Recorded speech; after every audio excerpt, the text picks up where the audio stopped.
A ver, imaginar la gestión del evento humano anual más masivo del planeta es, bueno, casi imposible. Totalmente.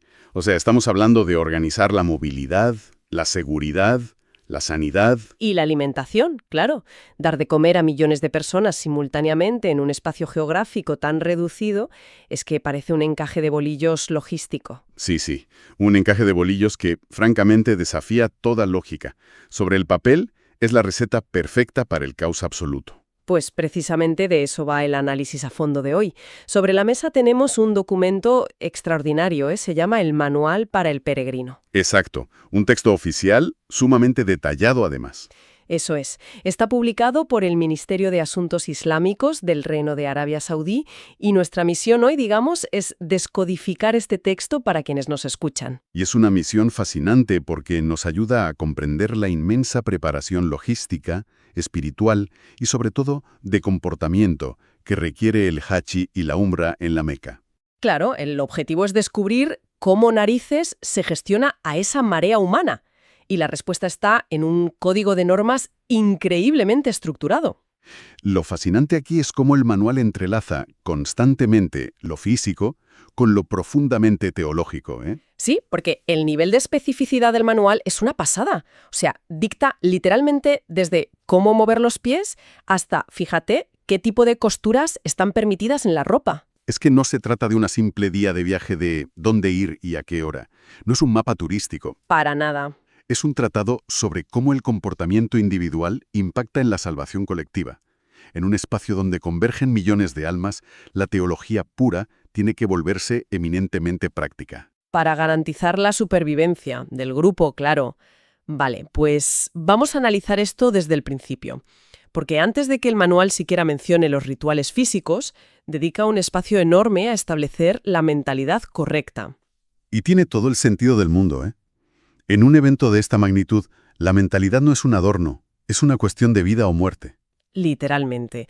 Hay un principio constante en el texto que me recuerda mucho a, bueno, a la regla de oro de cualquier festival o evento hiperconcurrido. Ajá. ¿Cuál dirías que es? Pues que la seguridad y la fluidez de la multitud están siempre, siempre por encima del deseo individual de, digamos, conseguir la mejor vista del escenario. Es una analogía excelente, la verdad. En la jurisprudencia que regía este manual, ese concepto se traduce en un principio muy claro. Que es la prioridad absoluta de lo obligatorio sobre lo recomendable, ¿no? Eso es. El texto es severo, casi tajante en este aspecto.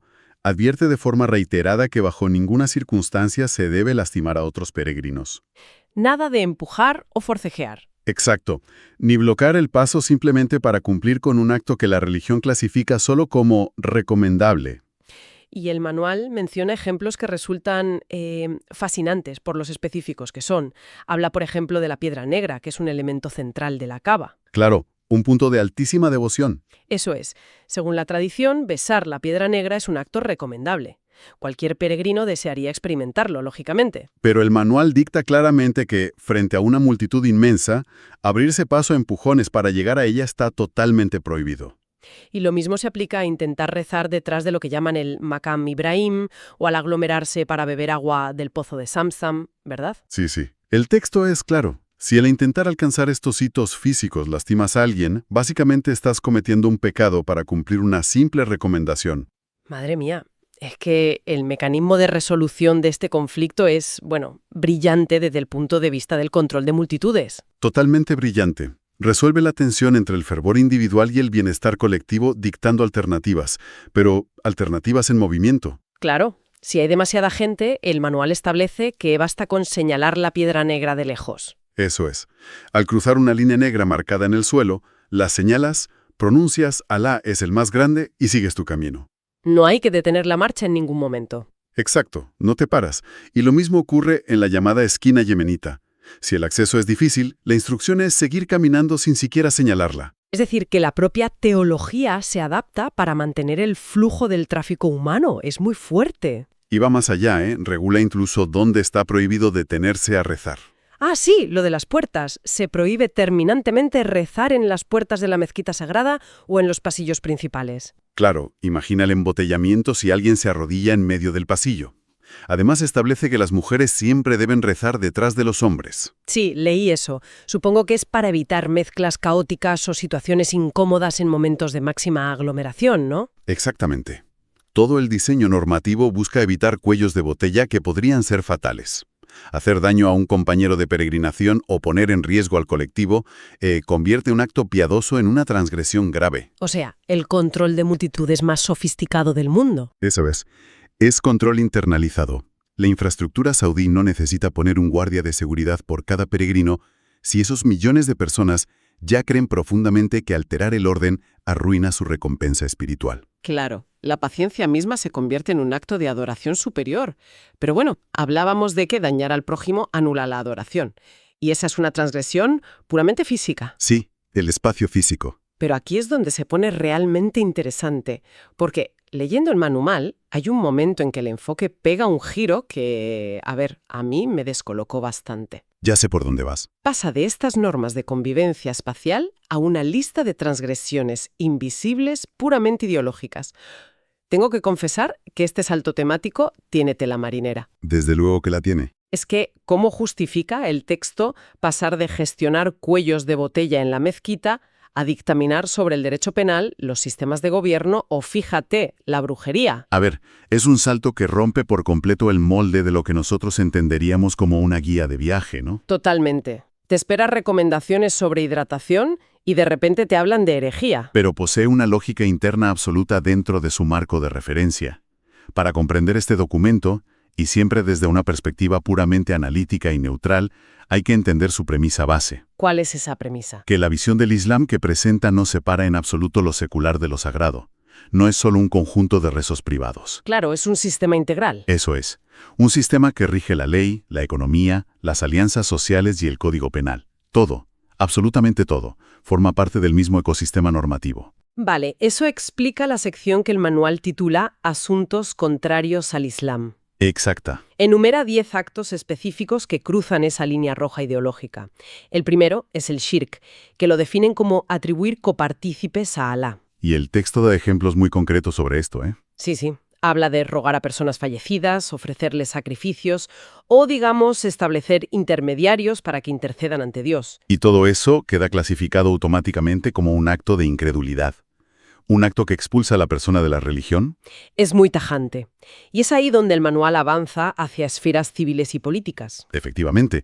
El documento expone, de forma explícita, que creer que los sistemas de leyes creados por los seres humanos son superiores, o siquiera iguales, a la legislación islámica, es una contradicción a la fe. Y detalla casos puntuales, ¿verdad? Sí, menciona cosas como pensar que la religión es la causa del atraso social. O, fíjate, oponerse activamente a castigos corporales establecidos en su doctrina. Como la amputación para el ladrón o la lapidación. O sea, el manual se mete de lleno en el derecho penal. Se mete de lleno, porque para ellos no hay separación. También señala que permitir o legalizar lo que el texto considera prohibido convierte a la persona en incrédula. Claro, ahí menciona la usura, es decir, cualquier sistema financiero basado en el cobro de intereses, y también el adulterio. Todo al mismo nivel normativo. Y luego incluye prohibiciones como la magia, que me llamó muchísimo la atención.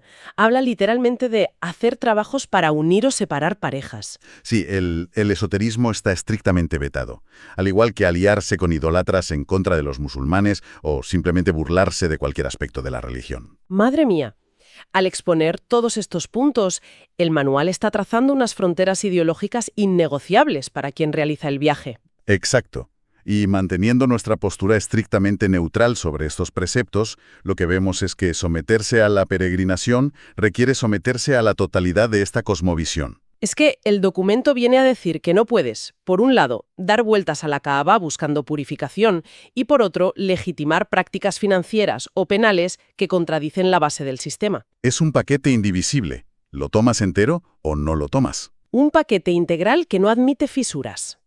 Vale, pues una vez establecida esta enorme base ideológica y mental, el peregrino profin entra en la fase de ejecución física. Aquí empieza el movimiento real. Quiere adoptar un estado llamado ihram. Pero antes de eso, menciona 3 formas distintas de hacer el haji: ifrad, qiran y tamatub. Sí, son las 3 modalidades. Espera, frena un momento. 3 tipos de peregrinación distintos soltados de carrerilla. Quienes nos escuchan probablemente necesiten un poco de contexto. ¿Qué las diferencia a nivel práctico? A ver, es una distinción logística y temporal importante. Digamos que el ifrad consiste en realizar únicamente los rituales del Hajj, punto, sin añadir nada más. Vale, el básico, por llamarlo de alguna manera. ¿Y el Quirán? El Quirán implica realizar tanto la Umbra, que es la peregrinación menor, como el Hajj, pero de manera ininterrumpida. Combinas ambas intenciones en un solo esfuerzo continuo. Suena agotador. Y por último está el Tamatú. Sale formalmente del estado de consagración. Ah, o sea que se toman un descanso. Exacto. Pueden descansar, retomar actividades normales durante unos días y luego vuelven a entrar en ese estado sagrado específicamente para comenzar el Hajj. Claro, permite un respiro físico en medio de un proceso durísimo. Y ese respiro parece súper necesario cuando entiendes lo que implica el estado de Ihram. El Ihram es la clave de todo el comportamiento físico. Sí. Se adopta en unos puntos geográficos específicos de las rutas de acceso. Se llama Mikat. Y somete a la persona a una lista de restricciones tremenda. Exige un nivel de atención constante. Requiere un baño ritual, ¿vale? Pero a partir de ese instante las reglas cambian drásticamente. Queda prohibido cortarse el pelo, prohibido cortarse las uñas, nada de usar perfume, cremas o jabones perfumados. Y no se queda en el cuidado personal. ¿Qué va? No se puede cazar animales, ni siquiera espantarlos para poder sentarte en el suelo. Y está prohibidísimo arrancar una sola hoja o planta del territorio sagrado. Por no mencionar que quedan vetadas las relaciones sexuales o el hecho de comprometerse en matrimonio durante ese tiempo. Esto plantea una pregunta importante, porque resulta fascinante analizar el peso psicológico de vivir bajo estas microrreglas. Fíjate que el documento especifica que si una uña se quiebra por puro accidente, bueno, no hay penalización. Menos mal. Pero hacerlo a propósito constituye una infracción formal que requiere expiación. Esta minuciosidad fuerza la mente humana a un estado de alerta absoluto. Rompe cualquier posibilidad de actuar en piloto automático. Eso es. Cada roce con el entorno, cada movimiento de tu cuerpo, tu interacción con una simple planta, exige una conciencia hipervigilante. El Ihram no es solo ropa, es un estado de presencia radical. Aunque claro, la vestimenta es la representación visual más impactante de este estado. Los hombres deben usar exclusivamente 2 prendas blancas de tela sin costuras. El izar y el ridá. Exacto. Una envuelve la cintura y la otra cubre los hombros. Y no se permite cubrir la cabeza con gorros o turbantes. Aunque, curiosamente, el uso de sombrillas para el sol sí está aceptado. Un detalle muy pragmático dadas las temperaturas allí. Y por su parte, las mujeres visten su ropa normal, pero el manual les prohíbe expresamente usar guantes o cubrirse el rostro con el velo tradicional. Salvo si transitan cerca de hombres que no sean de su familia, según especifica el texto. Claro, pero el detalle de la ausencia de costuras en la ropa masculina es que encierra un propósito teológico brutal. Eliminar la ropa cosida es de alguna manera despojar al individuo de todo marcador de identidad terrenal. Es como apretar un botón de reinicio social, ¿verdad? Totalmente. Al despojarse de la ropa habitual, desaparecen los símbolos de estatus, la riqueza, el origen étnico. Un alto ejecutivo de una multinacional tecnológica y un agricultor de subsistencia se ven exactamente idénticos, envueltos en esas 2 telas blancas. Nadie es más que nadie en esa multitud infinita. Funciona como un simulacro del día del juicio final. Una muerte simbólica a las jerarquías del mundo material. ¡Qué fuerte! Y solo cuando el peregrino está envuelto en esa igualdad radical, y con esa vigilancia mental constante que comentábamos, comienza verdaderamente el movimiento. Ahí arranca la enorme coreografía física. Y es una coreografía llevada al milímetro, que supone una exigencia física descomunal. Es un maratón. Literal. Al leer la secuencia de pasos te das cuenta de que es una carrera de resistencia en múltiples etapas. Y cada ubicación geográfica tiene una misión específica. Veamos la ruta, porque es compleja. Quienes hacen la modalidad Tamattu empiezan por la Umbra. La marcha arranca con el canto incesante de la talbía. Esa letanía que repite, respondo a tu llamado, oh Alá. Eso es. Llegan a la mezquita sagrada y realizan el tawaf, que consiste en dar 7 vueltas alrededor de la Kaaba. Luego rezan 2 ciclos de oración. Sí, y pasan al Sa'i, que implica caminar y trotar 7 veces entre las colinas de Safa y Marwa. Finalmente, se recortan un poco el cabello para salir de esa primera fase. Fíjate que el nivel de detalle aquí responde a fundamentos históricos muy profundos, ¿eh? El trote entre las colinas emula la búsqueda desesperada de agua que realizó Agar para salvar a su hijo Ismael. Todo tiene un significado. Sí, pero toda esta actividad, que ya supone caminar varios kilómetros entre multitudes, es solo el calentamiento. Madre mía, el calentamiento. Porque luego viene el desafío central, que es el Hajj. Y la maquinaria logística aquí es asombrosa. El día 8 del mes islámico, ese océano de personas debe trasladarse a Mina. Transformando el lugar en una inmensa ciudad temporal de tiendas de campaña blancas, ¿no? Exacto. Y es el preludio al momento de mayor intensidad, que ocurre el día 9. El día 9, la multitud entera abandona Mina y se desplaza hacia la llanura de Arafat. El manual describe que deben permanecer allí, de pie, inmersos en la súplica. Desde el mediodía hasta la puesta del sol. Es que, piénsalo a nivel de resistencia humana. Soportar horas bajo el sol del desierto, en un estado de ruego constante, tiene que llevar a la mente a un punto de quiebre absoluto. Un punto de trascendencia, dirían ellos. Y justo cuando el sol desaparece, no hay tiempo para descansar. La marea humana se pone de nuevo en marcha hacia un área llamada Muzdalifa. En Muzdalifa, la instrucción logística es muy curiosa. El manual indica que deben recoger piedras del suelo. Sí, las piedras. Exactamente 7 guijarros por persona y pasar la noche allí al aire libre. Pero aquí el texto introduce una excepción muy compasiva. Autoriza a las mujeres, a los ancianos y a los vulnerables a abandonar Muzdalifa antes del amanecer. Para evitar las aglomeraciones extremas de la mañana siguiente, lo cual demuestra otra vez cómo la norma se dobla ante la necesidad de evitar avalanchas o tragedias. Pragmatismo puro. Vale, recogen las 7 piedras por la noche y al amanecer del día 10 regresan a Mina. Y allí usan los guijarros recolectados para arrojarlos contra el Jamratul Aqaba. El gran monolito, sí. Es increíble, recolectan la munición en un punto geográfico para utilizarla en otro al día siguiente. Y este acto de apedrear el pilar no es un simple formalismo, claro. Para nada.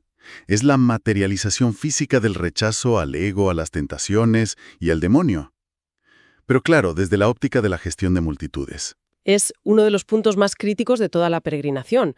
Concentrar a millones de personas lanzando objetos hacia un mismo punto simultáneamente es peligrosísimo. Por eso el control estricto del tiempo y el flujo de llegada que impone el manual es lo único que evita desastres.